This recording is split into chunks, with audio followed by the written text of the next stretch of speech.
Fala pessoal, então vamos dar continuidade na nossa aula agora falando ainda da nutrição, né, especificamente para hipertrofia. Nós tivemos uma aula que falou mais da função das proteínas e agora nós vamos falar da função dos carboidratos. Sabemos que o processo de hipertrofia em si, né, ele não fica somente associado às proteínas que têm a função construtora, reparadora de tecido, mas também está diretamente associado, conectado com o carboidrato. Então, quando a gente puxa para cá, venha para cá, minha filha.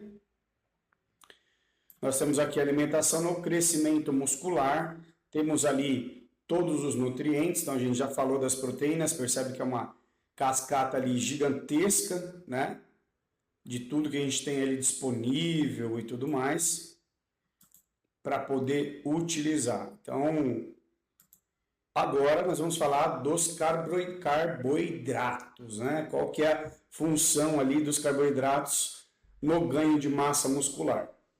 E eu já trago um adendo ali, que vocês já devem ter feito ou conhecem alguém que fez a restrição do carboidrato, né? Então, a pessoa vai lá e corta o danado do carboidrato da dieta porque acha que é isso que vai dar resultado. Então, antes de eu começar a falar da função do carboidrato, eu já vou te explicar por que você não deve fazer isso com o seu aluno ou você não deve fazer isso com você mesmo, você mesmo.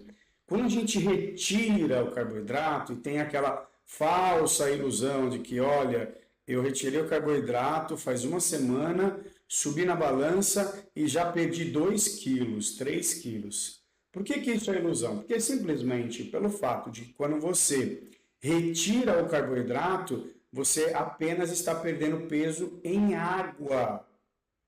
Porque quando você tira o carboidrato, que em forma de glicogênio, né, que é a quebra do carboidrato para fornecer energia para a musculatura, trazendo ali em miúdos, né?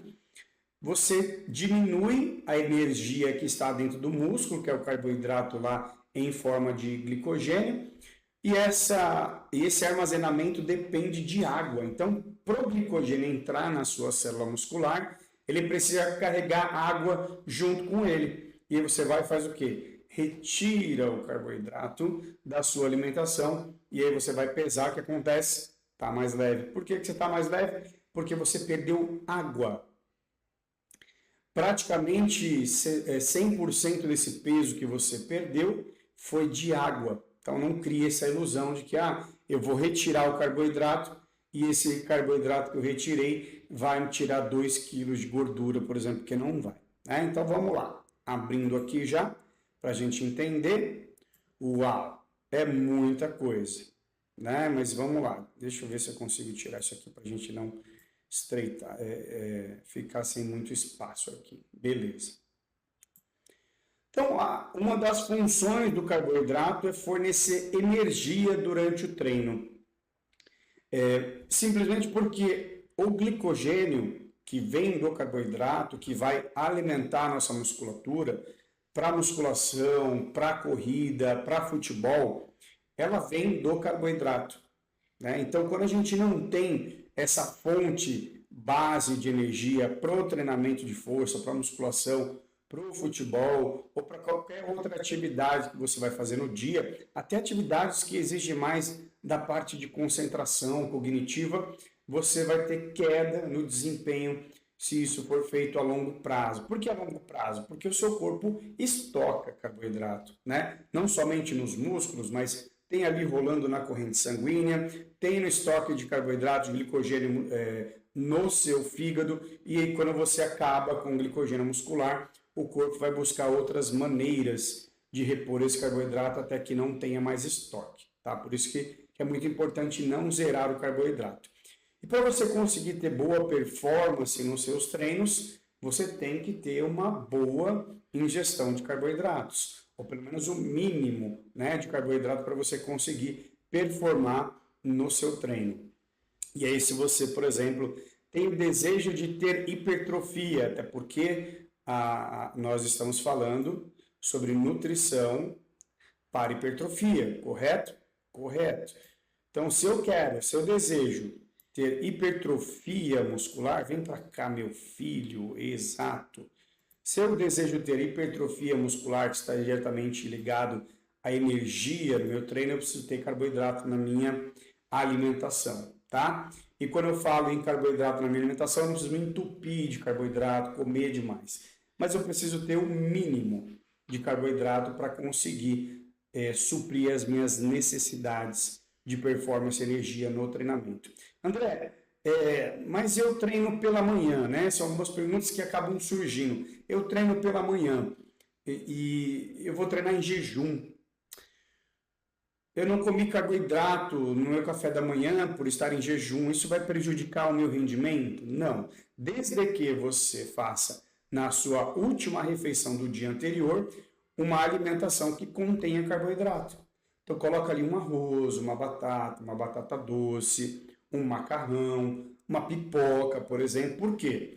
O carboidrato ali, né, o glicogênio que você vai utilizar no seu dia de treinamento, ali pela manhã, em jejum, é o carboidrato do dia anterior. Por quê? Porque o carboidrato, em forma de o glicogênio, né, que vem do carboidrato, ele precisa primeiro ser processado. Então tem todo o processo de digestão, de absorção, para depois ele entrar na sua célula muscular. Então não tem problema você treinar em jejum, se você deseja performance na musculação, por exemplo, desde que você tenha ali um aporte nutritivo adequado do dia anterior, tá? E aí esse glicogênio muscular, ele vai ser armazenado e você vai conseguir performar na musculação. Quando a gente fala em performance na musculação, nada mais é do que progressão de carga, conseguir suportar aquela resistência que a carga impõe para a sua musculatura.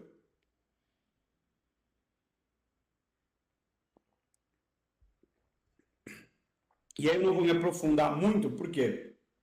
Porque existem outras fontes de energia que a gente chama de fosfocreatina, né, que são energias ali mais para você conseguir produzir muita força, que são repetições ali de 4, 6 repetições que você vai utilizar a fosfocreatina. Por isso, se você ainda não suplementa com creatina, por exemplo, comece a suplementação, porque ela também vai te ajudar no ganho de massa muscular e no ganho de força, tá? Então, falamos aí da parte de energia, que ela é dependente do carboidrato. Falamos do glicogênio muscular, que ele vem do carboidrato, então é uma quebra ali do carboidrato para armazenar energia na sua musculatura e fornecer energia para você performar, tá? E pensando nisso, gente, além de todos esses detalhes, o carboidrato, ele preserva sua massa muscular. As pessoas que fazem muita restrição de carboidrato e não conseguem dar o mínimo, né? Colocar o mínimo de carboidrato na dieta, elas correm um risco maior de perder massa muscular. Então, tem como ganhar massa muscular sem comer carboidrato? Não tem. Se você deseja ganhar massa muscular, é muito importante que você tenha essa consciência, tá? Então, eu trouxe alguns exemplos para vocês de tipos de carboidratos. Vamos lá. Deixa eu abrir aqui para vocês. É muita coisa, né? Então, essas são as principais fontes saudáveis de carboidrato, né? Então, não tem desculpa para você não comer um carboidrato de uma maneira saudável e eficiente do ponto de vista da performance e do ponto de vista realmente nutricional, para a saúde intestinal, para que você consiga ter uma boa digestão, uma boa absorção desse nutriente. Porque, pessoal, eu poderia muito bem aqui falar para você, não, come carboidrato, vai ser só o seu doce de leite. Pode comer doce de leite? Pode. Só que o valor nutritivo, pensando em saúde, saúde do intestino, saúde em questões de valor nutricional de vitaminas, de fibras, de minerais, o valor do doce de leite, por exemplo, ele é muito baixo, né? Então a gente tem que pensar no quê? Nessa estrutura aqui que eu vou trazer para vocês agora. Vem para cá, vem para cá. Então ali nós temos os grãos de cereais, que são o quê? É o pão integral ou branco, arroz, que é integral ou branco, macarrão, aveia, milho, quinoa, cuscuz. Então anotem todas essas opções que vocês podem utilizar como combinação com a sua proteína. Então você pode, por exemplo, utilizar o pão, seja integral ou branco, com ovo no seu café da manhã, por exemplo. Você pode utilizar aveia com whey protein e um pouco de leite. Você pode fazer um mingau de aveia, né? E o restante também é a mesma coisa. O cuscuz, muita gente não usa, mas o cuscuz é um ótimo carboidrato para você colocar na sua dieta. E vamos às leguminosas agora, que aí a gente vai contar com feijão, todo tipo de feijão, tá? Preto, carioca, branco e por aí vai. A lentilha, então são carboidratos que têm um pouco mais ali de aporte calórico, mas são muito ricos nutricionalmente falando, tá? O grão de bico e a ervilha. Tubérculos, que aí a gente vai trazer mais os cozidos ali, né? Cozidos, assados e óbvio que não fritos, né? Por favor. A batata, que pode ser inglesa ou a doce, o inhame, o aipim, que também é conhecido como mandioca, a beterraba e a abóbora, né? A abóbora, por exemplo, ela pode render grandes quantidades para que você tenha um menor aporte de carboidrato. Então, se você, por exemplo, está numa dieta ali com déficit calórico e quer utilizar estratégia para te dar saciedade na sua alimentação, na sua dieta, você pode utilizar a abóbora. Porque a abóbora, ela tem menos quantidade de carboidrato por porção do que a batata, por exemplo. Então, vamos pensar que 200 gramas de batata pode render, na mesma proporção de carboidrato, 300 gramas de abóbora. Tá? Então, serve para você ter controle aí, ajudar na saciedade. E aí, gente, as frutas, né? Então, deixa eu subir aqui essa danada. Então, as frutas, a gente tem várias frutas. Tamarindo, pinha, uva, jaca, manga, mamão, pera, maçã, banana e por aí vai. A fruta, ela não somente é uma boa fonte de carboidrato, como ela é doce. Então, para o paladar de quem está fazendo dieta, é muito importante colocar as frutas no dia a dia de vocês, tá? Então, gente, fica aqui as informações que nós temos sobre esses alimentos, né, que são as opções que nós temos aí de carboidratos.